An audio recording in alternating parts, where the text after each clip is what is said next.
Hello people, this is your boy NTARE Banks. Iki ni ikiganiro NTARE Banks Show nkuko musanzwe mubimenyereye hano kuri PEPE Plus TV. So abantu batari gukora subscribe, please I beg you mukore subscribe, mwibuke no gukora kunzogera kugira ngo mujye muri updates zose. So mwibuke no gusiga commentaire, birakenewe cyane. Ndakeka ko mwaryohewe ni na show zabanje. So uyu munsi turaje dukomeje kuri trends. So mishize inama yabaye yerutse gutangaza ko amadini ashobora kongera gufungura, tukongera tugasubira mu churches. Abantu benshi barabikumbuye, ariko ukibaza hari ibikorwa byinshi bibera muri church ubu ngubu kuko hariho code yo kuvuga ngo niba church zifunguye bagomba gukurikiza amategeko yo kwirinda COVID-19. Ukibaza nka kwa kundi pastor yabwiraga umuntu ngo Yesu Kristo aragukunda, abantu kunda kujya mu rusengero murabizi, rimwe na rimwe babikora banasuhuzanya cyangwa bagira iki, ubwo bazajya babikora gute?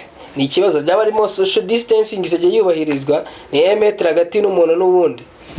Nuko bakubwira ati ubwo bizahinduka, kujya bavuga ngo hindukira upepere mugenzi wawe cyangwa yatambara agapfukamunwa neza. Ukibaza mu bagatolika, nibyo ndimo ndibaza nkanje, mu bagatolika bakunda kuvuga ngo ibyo ukuntu ukabona bigezemo hagati bakavuga ati nimuhaguruke muhana amahoro ya Kristo. Ngaho ni mumbwire noneho amahoro ya Kristo bazajya bayahana gute?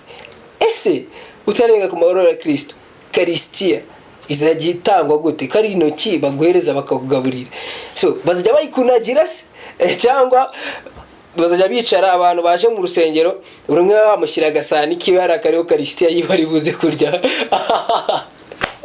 ayisavinge. So biratangaje cyane, ariko hari abanuze, ari umpadiri plutôt wari umusenyeri wari watanze ide avuga ngo uko abyumva ku ngingo yo gutanga kariditiya, akavuga ati twajya dukoresha ikiyiko. Biratangaje rero, nabibaze rero padiri arimo arayura muri kariditiya akugaburira ya kadutegereze turebe uburyo bizabisa gutura se noneho byo.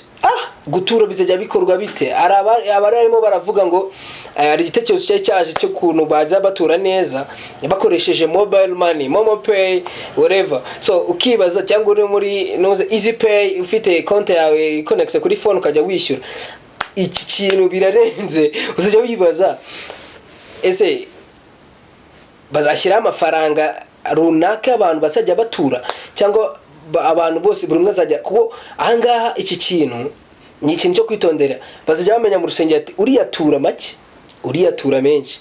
Anyway, nunatura ugomba kugishyira, ese uzashyira amafaranga yo gukata cyangwa ni ibintu wagumya kwibaza uburyo ibyo bintu byo guturira kuri mobile money bizajya bigenda.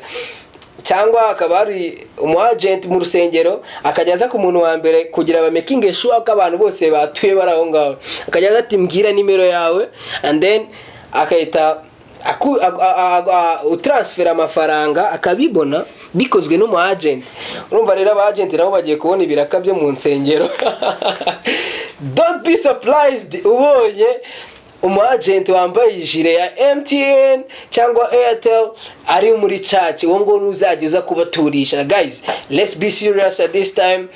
Duture kuri momo pay, amafaranga yo gutura kuri ibintu byinshi mu rusengero, ari kugura amarido, gukoresha urusengero neza, ibintu byose. Abapasteri nabo baba bagomba kubaho neza. So guys, reka tuzature kuri momo rero.